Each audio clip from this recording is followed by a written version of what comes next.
What's going on, everybody? Thank you for being here today. I'm going to talk to you guys about how to invest in real estate no matter how much money you have. Specifically, I'm talking about $700, or maybe you have $7,000, $70,000, $700,000, of course. Without further ado, first one, $700. First thing to understand is that $700 most likely, unless you are a military veteran, which I don't even have that as an option on here, but is one of my 4 points. But if you're a military VA, you can get a 0% down loan. So $700, more than enough to buy a primary residence, like a house or a duplex. If you're military or you're former military. Let's just assume that most of you aren't, so I'm not going to spend a lot of time talking about that. So the first thing to realize is that $700 is not enough for a down payment on pretty much any property that you're going to buy. Therefore, the first point is when you have $700, you want to pay for events and education. Now, I'm not saying go pay $40,000 for a group coaching thing or a big coaching program. I'm just saying, like, you got $700 right now. It might be worth going to the library and picking out a couple books. Right? Like, buy the gas to get to the library. You need to conserve your money, you need to save your money, but $700, you're gonna get some books. You might join the Better Life Tribe or another, real estate mastermind where you get around people. You might pay for a conference, right? Like, we have a big real estate conference every single spring with the Better Life Tribe, right? Tickets are right around $700, give or take. So yeah, you might pay for something like that because at the beginning, when you don't have any money, you need to elevate your skill set and your mindset. That's the most important thing you can do, is elevate skill set and mindset. How do you do that? By getting around people that have an elevated mindset and a skill set, and then by practicing. It doesn't take a lot of money to practice, which I'll cover in just a few minutes, but $700 is, if you have that, definitely focus on paying for events and education. Also, focus on being the best at finding deals. Like I said, elevate your mindset, your skill set. You need to practice being great at finding deals. In today's market, at least, in this crazy market we're in right now, it is very difficult to find good deals. So the person who can find great deals in this market, those people hold the keys to the kingdom. They have the asset. And when you're broke with $700,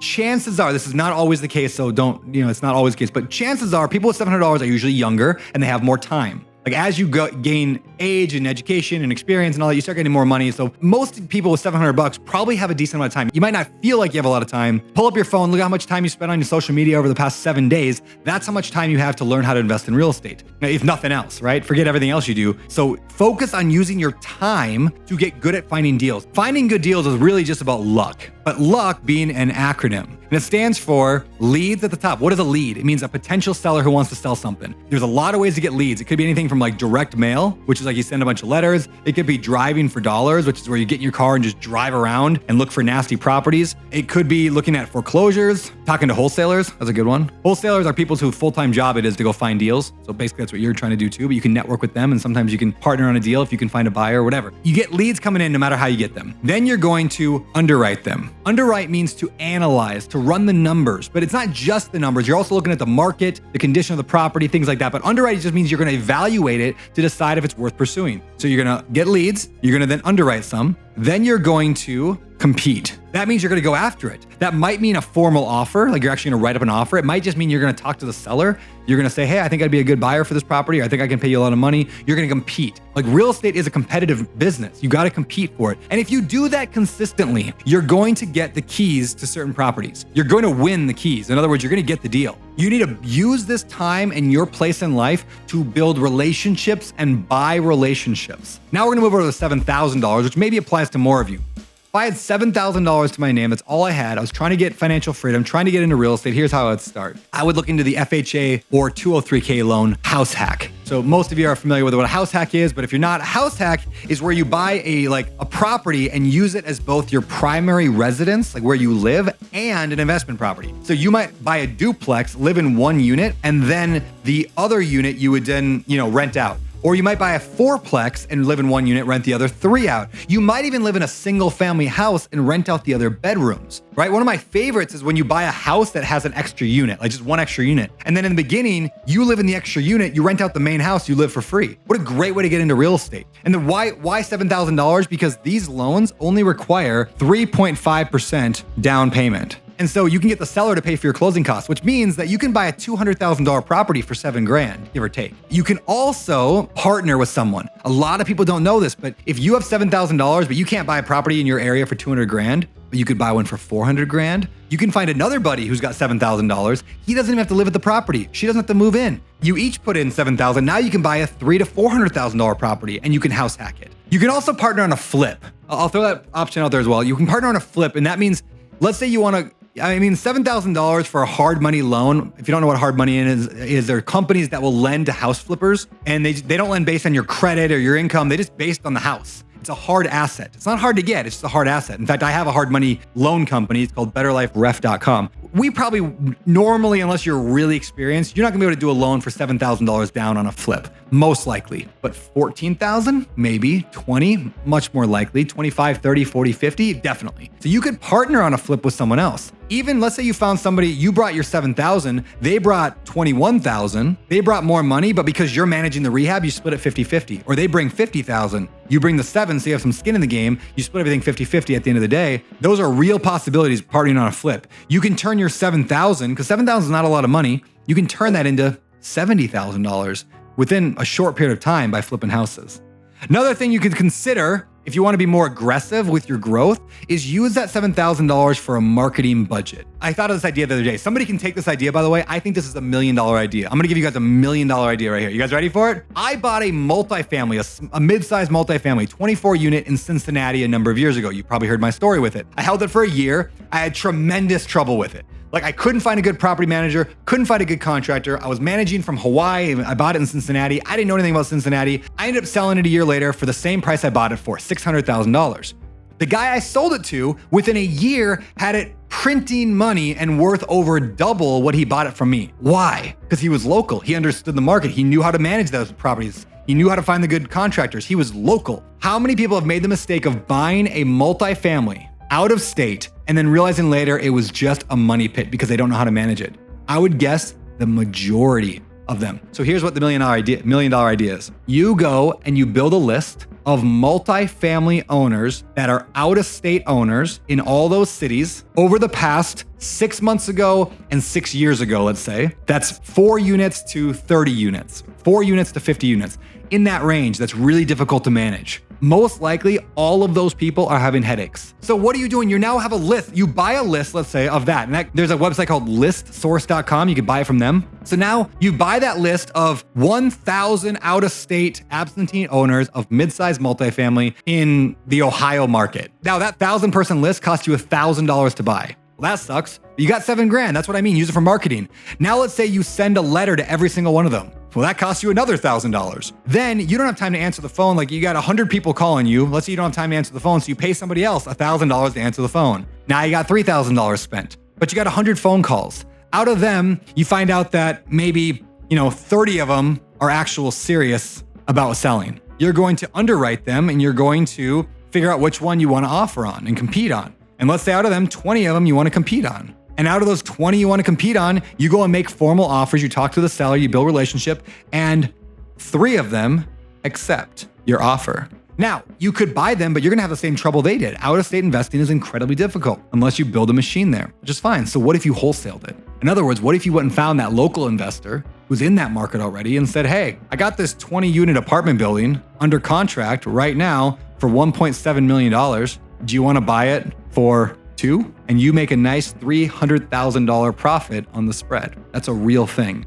You do that 3 times with 3 large multifamily, you're making that much? That's $1 million. That's $1 million idea. All right, moving on. $70,000. You got $70,000. You got a decent job, probably. You've been saving up money for a while. That would get you 20% down on a rental property. 70 grand would get you just basic stuff. Go to a local credit union or a bank, or you could call it Better Life Ref and say, yeah, I want to buy this property. And again, ideally, I would not buy out of state if you don't have to. I'd aim for something that could cash flow, which is probably not a single family house in this market. Probably gonna be looking at something more like a triplex, fourplex maybe. But it's not, not always the case. Maybe you buy a nice vacation rental in the Smoky Mountains, right? 70 grand would get you a nice down payment on that. Or a nice condo in Hawaii that you could Airbnb. Another option, 20% down plus the rehab money on a flip. So you find a house for 200K, you got to put down, let's say, 20K, 30K for the hard money, maybe less. And then you cover the rest, the $50,000 of your rehab budget, you just cover on your own. And then you flip the house and you turn that 70K into 110K, 120K, depends on how good the flip is,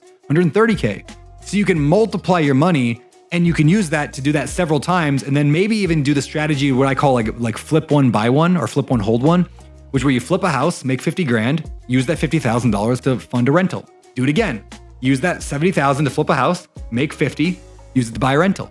So you flip one, hold one, flip one, hold one. And you can do that until you have financial freedom. And you're just using that same $70,000, recycling it over and over and over inside of a flip. And of course, a similar concept, but instead of flipping, you can do the BRRRR strategy. $70,000 is a great amount of money to do the BRRRR strategy. That is where you buy a property, you rehab it, you rent it out, you refinance it, and then you repeat it. Now, a couple things you have to be careful with. BRRRR, you really have to nail your after repair value. And in a market that constantly changes, you can't be sure on that. So you just want as much evidence as possible that it's going to be worth a lot more money than what you paid for it. So that's the first mistake that people make. They overestimate what their property's worth. And the second problem is people go way over budget and over time on their rehab. It doesn't take them $30,000 or $40,000 to fix it up. It takes them $140,000 to fix it up. And all of a sudden now when you do the BRRRR, you have no money to finish the project. So you got to make sure you have enough cash reserves, be good at managing projects, maybe partner with someone on the first one who understands how to estimate rehab costs. But if you do it right, the BRRRR strategy is a great way to rapidly expand your portfolio. Now let's talk to the big one, $700,000. You got some good money. Most likely you're a doctor, lawyer, entrepreneur, business owner, something like that, executive. The first thing, most people who have that kind of money, unless you inherited it, which we can talk about that in a second, most of those people are extremely busy. You also make a ton of money at your job.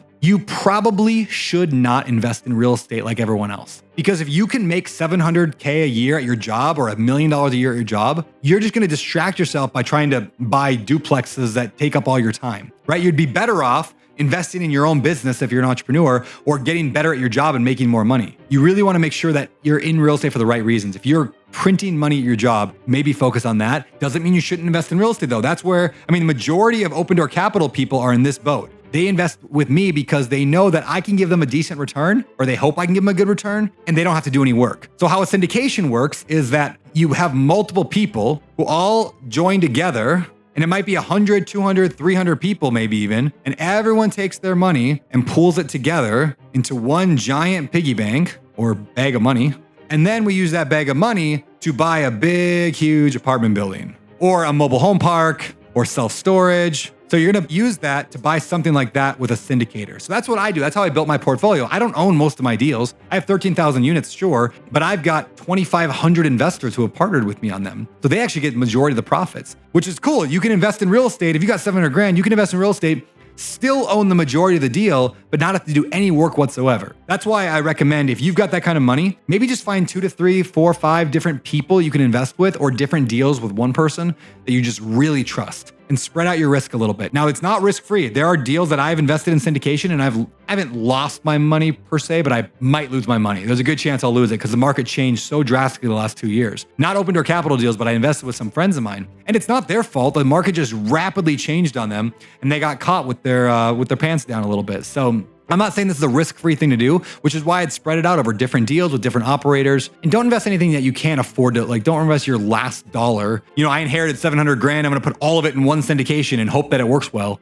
That screams dangerous, right? You want to go slow here. If you want to do it yourself, let's say you inherited the money, or let's say you just don't like your job and you just want to invest in real estate and you're good with that. Okay. 100K down on a $400,000 small multifamily, that's 25% down. You buy a property. Notice I didn't say put $700,000 down. I said put $100,000 down, and then do it, learn. You're going to make a ton of mistakes, and then you're going to repeat. There's also funds that produce a fund that's just a 9% cash flow. There's no equity, it's just cash flow. So you can just put money in with me, I get you 9%, and you make cash flow. Cool. You could do that. Now you're not going to get the upside, so your return's, blocked, but that's not bad. I just invested with a buddy. I just gave him $450,000 on a deal, and I'm just an interest rate. I'm just a lender. I'm making 10% on my money. But I was like, you know what? I got this 450. I just sold a big property. I got 450K right now. I want to put it to use. I don't have a deal right in front of me at this very second. I'll take 10% for a little bit. So I did a 2-year loan with him for that. So you could do that as well. The $700,000 person can take their money and then find somebody that they believe in, that they trust, and maybe you start small, right? Maybe it's you find that person who's got the $700, but man, you can tell they've been to every, they've listened to 100 episodes of the Better Life podcast and the Bigger Pockets podcast, and